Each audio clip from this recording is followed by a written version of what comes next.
Hello, my wonderful friends. I'm with my buddy Jason. It's okay, right, if I just use your first name? No fun. All right. There's lots of Jasons in the world. All right, so this is going to be a video on living your dreams and the importance of living your dreams. And I just felt compelled, and I sucked Jason into this. And I'm not going to tell you where we are. You bribed me with a shake. That's why I'm here. And as far as living your dreams, you know, it's something that you see, you know, you've heard it said that you have motivation, right? And you have also your spirit. Your spirit is what gives you that life, and that flows, permeates your whole world, and it connects you to everyone else, and they say we're all one. And so what it is motivation is, by Davis and Palladino's definition, arousal means that there's interest, direction, and persistence. But that almost sounds like it's work, doesn't it? To be motivated. Sometimes will hear people say, well, I have to motivate myself to do something. It sounds like you have to kick yourself to get yourself to move, right? It doesn't sound like somebody really wants to do something. The challenge is somebody could be addicted to something and they think they want to do something, right? And so if you're living, they say, from inspiration, and they say that's in spirit, and you know, Wayne Dyer and other people talk about this as well, a lot of people mention this, then something that can't go away is calling you. And I want to tell you a story, something that happened recently. A teacher was asking me about my travels recently, and so she was saying, so how is it that you travel and then you teach? How do you do these things? And it's not like I travel all the time. But she was wanting to know what I did, and that set off something in her that she was planning on anyway. And here's what she did. She actually decided to sell her house, buy an RV, and she's going to travel around the country. And this was a dream of hers for years. And you know what? There's a really good program. It's called Jump and the Net Will Appear by Robin Crow. And I highly recommend you check it out. You could get it at your library. I listened to it about 10 years ago. Or was that about 11 years ago now? And one of the things he talks about is that idea of, even if you don't have everything figured out, once you get the ball rolling, you can make things happen. And that's kind of how I live my life.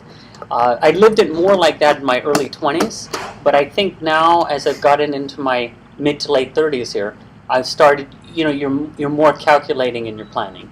The thing is, if you're too calculating in your life, then it's almost like you take out the risk. You know what I mean? The safety element in terms of the predictability. It's there, and you almost take away a little bit of the life. What are your thoughts on that, Jason? I mean, what do you guys think? I mean, to live your dream, do you go the untraveled path? I think you have to be focused. If you're not focused or determined, you can dream, but you have to put plans into motion. Yes. So, for example, if you want to be a medical doctor, you have to make plans on. You have to be focused. You know, you have to get a degree. You have to focus on what schools. You have to have a plan. So you can dream something, but the only way you're going to make it reality is by actually making steps towards that goal. So you still have to be focused. You can't just be scatterbrained and you can have all these lofty dreams but if you don't put anything into motion, some concrete ideals, it's not going to happen. It's funny you say that, Jason. I was just thinking about the idea of planning. It's only and we could say with the planning and the action, that what you value is being shown. Is that right? Yeah. So what you really, and see, the thing is, though, what's important is that people will ask me, how do you know what you want to do? And there's another video I have on this. And the thing is, once you decide what you want to do, in this video we're just going to talk about that, living with what you're passionate about, what really turns you on, and the thing that you can't shake. That's the big thing, right? Because, see, I could care less about being some mathematician or, you know, doing anything in the math field. But if somebody really was passionate about it, they'd be obsessed with it. So they say, Mikhail Csikszentmihalyi, I believe that was his name, with the flow state, he believes that you lose track of time, right? When you do something that you love, you lose track of time, you're in flow with it. You know, when you see anybody that's a great musician, a great artist, author, or speaker, or anyone like that, they're doing what they love, there's some magic that happens. They allow themselves to do it, right? You love doing research. Oh, there's just an old saying, time flies when you're having fun. It's true, isn't it? Very much. I mean, if you're enjoying something that you do and you're passionate about it, time seems to fly by fast. If you're something that you're not interested in or bores you, time goes really slow. But why is it that most people don't live like their dreams? Why is it that most people live like a safe life, and you see it on the outside that it's safe, but then inside... Depends on the dream. I mean, depends on the risk. People, as I said, people are logical creatures, and they basically have to, a lot of times they weigh the pros and the cons. I mean, some dreams are a big risk. Some people are more risk takers than others, and some people are more calculating than others, and don't like a risk averse. So it depends on the individual, but yeah, I mean, that's why some dreams never come up. This is pretty powerful, Jason. I actually, this reminds me too of something Sylvester Stallone said. He once said, "You never know if you don't try." Right? You just don't know. He says, and that's not unlike what Wayne Gretzky said, right? You miss 100% of the shots you never take. And I also think dreams. There's a saying, I think it's from Winston Churchill. I can't remember the exact phrasing, but success is going from failure to failure. A lot of times when you're doing dream, you have a dream. Wow, that's powerful. When you have a dream, a lot of people don't like to fail. Let's face it, no one likes to fail. No one. But unfortunately, your failures are sometimes what you learn more from them than your successes. And if you have a dream that you're trying to accomplish, you might stumble. You may have all these steps to plan for it, but there's always a possibility of failing. And you have to live with that and be able to keep moving forward in order to go towards your dream. And a lot of people, and that's very tough to do, to do that. And it takes a strong character to be able to fail something and keep moving forward towards a goal. And they call that failing forward. They actually call that failing forward. So Yeah. You're making some incremental progress by failing. So in other words, the idea in failing over and over again is, well, at least I'm not going to do that. You don't want to make the same failure. Hopefully. Well, yeah, I mean, yeah. Well, or you need to retake something over and over again. I mean, again, it depends on how much. It's a risk, and some people don't like to fail. I mean, they fail, and then some people give up, and other people see that as an obstacle that they can overcome. So this is important, Jason. See, the idea of the incremental steps is actually tied into the Kaizen approach, where the Japanese philosophy, which W. Edward Deming kind of helped to shape, of course, the idea around 1% improvements every day in some area of your life. And what happens is over time, you get, and you've done this with your health results. I mean, it's very obvious. You had some great health results. So, you made a small change, right, each day, and you had some huge results down the road. I mean, just amazing. Yeah, I mean, if you try to do everything at one time, you're more than likely going to fail. I think it's just too overwhelming. I think you're right. I mean, for me, I was overweight. I was already working out. And I was trying to eat a little bit better, but I wasn't, I just tried something a little bit different and see if it worked. And then if it was, then continue down that path. If it didn't, then rethink strategy and try something else. I mean, it's a trial and error basis. And it worked for me, what I've been trying, and I managed to lose some more weight than I anticipated. That's pretty amazing, and that's incredible. It's very inspiring. And the other thing I want to say, too, most people are wondering, well, I kind of have a sense of what I want to do. Well, what's a hobby that you put off? What's something that you want? I actually have people saying, I want to skydive, or I want to bungee jump or something. And you don't have to necessarily do an extreme sport, but if that's, I guess, check with your doctor or another professional first if that's what you want to do. But isn't that, it's kind of interesting because I think it's the where can I go with this question? Am I making sense? If I were to go with this dream, where could I go with it? Michael Jordan went into the minor leagues with baseball. And people were really questioning, why did he quit basketball and go into baseball? And he wasn't doing too hot, they said. But he says, you know what? I rather would have tried and failed at baseball. But he didn't really fail. He had a good batting average. They said around 200. And the thing is, he he wanted to do it, and he tried it, he practiced, and he gave it his all. And so he doesn't have any regrets. And I think what's very important about living your dreams is don't attach too much to the outcome of the dream. What I mean is you need to have a plan. I totally agree with you. And like, for example, one of the things that I'm doing, you said that about the plan, is I'm getting back into music. And so I have a set target. I'm going to be playing at a coffee shop. And my goal to myself is, I actually had 100 hours. Now I increased it to 120 hours of practice. So before, when I played at weddings or different events, I would practice 3 hours a night, like in a short time for 3 weeks. So I'd get to that professional level that I need to be for the event. And what I'm going to do is play 2 hours. So I got a concrete goal, 2 hours of music. And I'm going to play 50 songs uninterrupted. And what they say when you're living your dreams, and write this down, this is by Malcolm, I think it was Malcolm Gladwell. No, I think it's Daniel Pink. It's one of those guys. They said that the expert has 10,000 hours of practice. Why is a band like the Beatles so good? You know why the Beatles were so They good? played a hell of a lot of music. 10,000 hours. Yes. They went on 24 or 2,500 concert dates they had. The output from them is amazing. The amount of songs and catalog that they have is You mentioned that, right? In 10 years. Well, yeah, I mean, from basically they broke up in 1970. I mean, they have hundreds of songs. 58, I thought they joined. They formed this. Well, I think I think in like 1958, but they broke up in 1970, and they have hundreds of songs, and they played.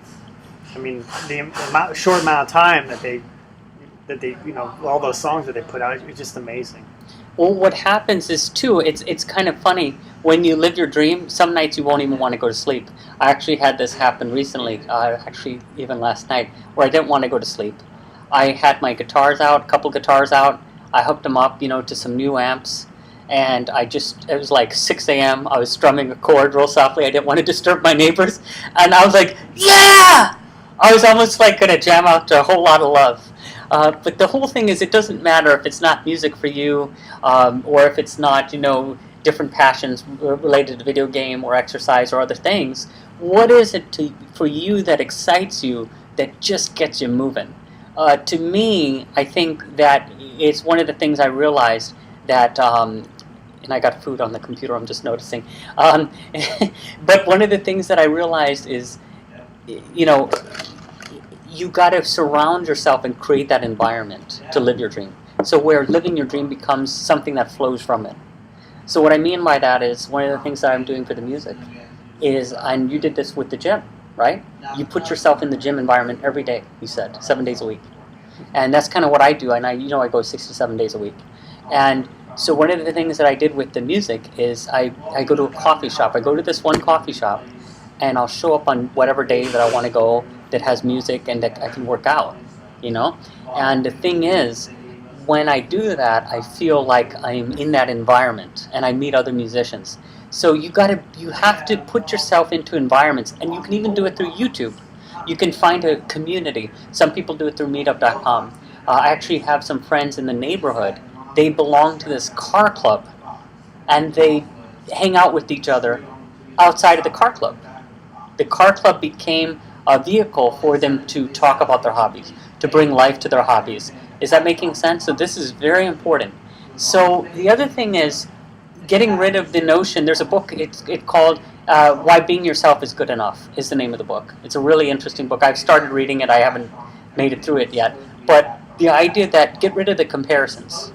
So in other words, when you're working on living your dreams, as long as you're doing something in your dream, and then like you said, you harness it into a plan, it's even better.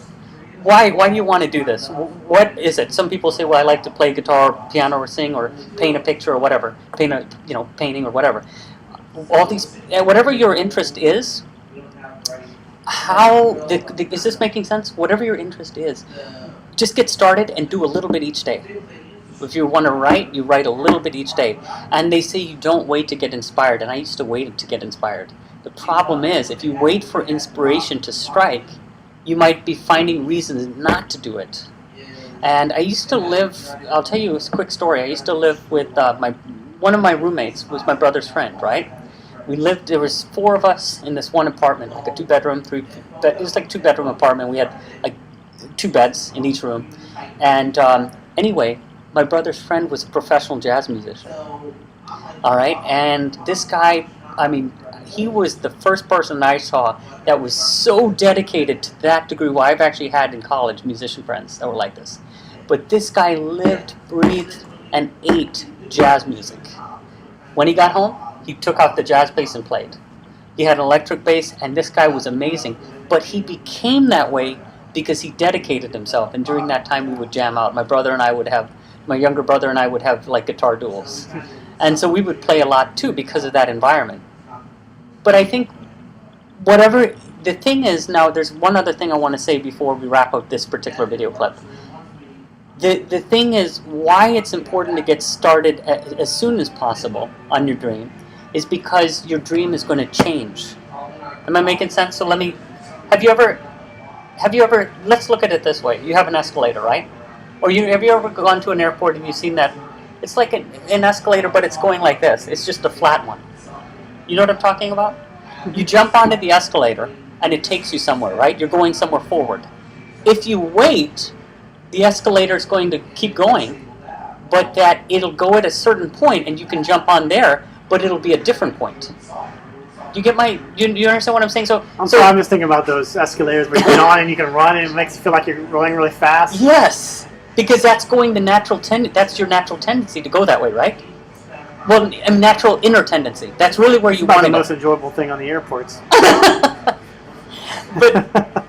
But Jason, do you see? So the idea is, in other words, if you revisit a dream, you have to see how your expectations may have modified. You might have to drop some expectations and ask yourself. You don't have to force, well, this is where I was with it 10 years ago. Or this is where I was with it 5 years ago. Question is, where do you want to be with it now? Do you want to revisit where you were with it? And where do you want to go with it forward? And that's scary. That's scary. It's really interesting to think about some people that are living their dreams. The funny thing is, they'll say, well, I have no idea what I want to do next. Well, how are you going to make a living at doing it? You can't worry about some of those things. That just happens. And sometimes your avocation, they say, is what you want to do. And it doesn't have to be a way that you make your living. But isn't that interesting? So in other words, these people, like they asked J.K. Rowling, right? Oprah had asked her. And she had done, Harry Potter, and then I think she's working on something else. She doesn't know what her next book is going to be, necessarily. And the idea of having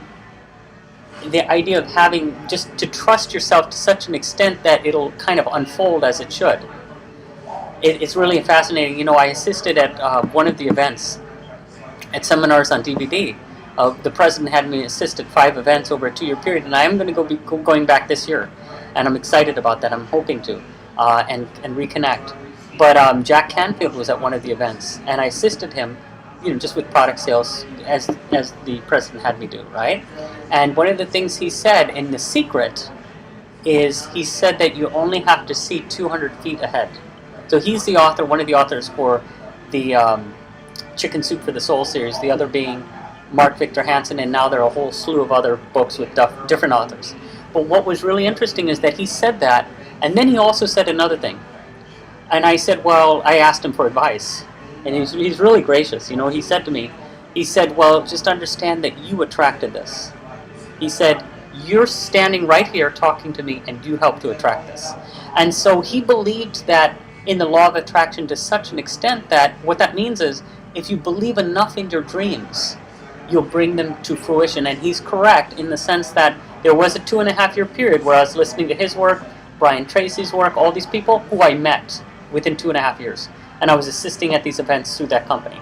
And it just happened in a miraculous way. Are you with me? And what I'm saying, why I'm bringing this up is if you hold on to your dream and do something in your dream, ride that escalator and see where it takes you. And that's what's exciting. Now, I have with the music, I have some projects coming up, so there are going to be some clips on that. But I'm more interested in this clip kind of serving as, with what you're saying, Jason, and with what I've been saying, as a catalyst to kind of light that fire for you. I'm very impressed with that teacher who's selling her house. She didn't sell it yet, and she's buying an RV. And It's amazing because she was asking me, how do I do it? So she's asking me these questions. But she already had it in her mind to do this, and she got the courage. And that's what happens. When you live your dreams, you give other people that same permission to do the same. Not that they need your permission, it's just that they say, oh, he's doing it or she's doing it, and it inspires you. One of the most inspirational people, and I'll leave you with this, is a 19-year-old. Well, I was around the same age. I think this was in college. And a friend of mine, it was her friend, and he dropped out of high school to go into film and acting. And he said he didn't need school. I love those characters, right, that say they don't need school. Not everybody does, I suppose. But I would want you to say you do because I teach, and I think teaching is a wonderful profession, and you can keep me employed. Okay, but anyway, besides that, he was so proud of the fact that he landed a spot on as an extra for Children of the Corn 3. He said, you know what, I want you guys to, so he came over to my friend's place, right? I was over at her apartment, and he knocked on the door, and I was like, I didn't know who he was, and he told us about his life, and the fire in this guy's eyes, I've never seen anything like this. I mean, in all these motivational events that I've been to, things that I've done myself, the trainings, I've never seen anyone like this. His eyes had like some possessed look. He was like this. I'm an extra in Children of the Corn 3. Whoop-de-doo, what do you want? You know, it's like, it's great. He was so passionate about it, and he says, so you got to watch it. And he told us where in the film, and it was playing in theaters. And he says, there's a part where they go into the cornfield, and he says, you have to... That's what he told us. And he says, I'm there for a split second, but darn it, I'm there. And so he was so passionate about it, and he was so proud of it, it didn't matter what it was. It's because it was in his dream. It was still something in his dream. It was a validation that he was making an inroad into his dream. And then what happened is that led to the next thing. The next thing, who knows what that could have been. But anyway... Children of the Corn 4. Jason, any last minute words? No last words. What about living their dreams? What would you leave them with? Have a good night. All right, have a great night, guys. We'll have another session on this. Hope you found this interesting and entertaining.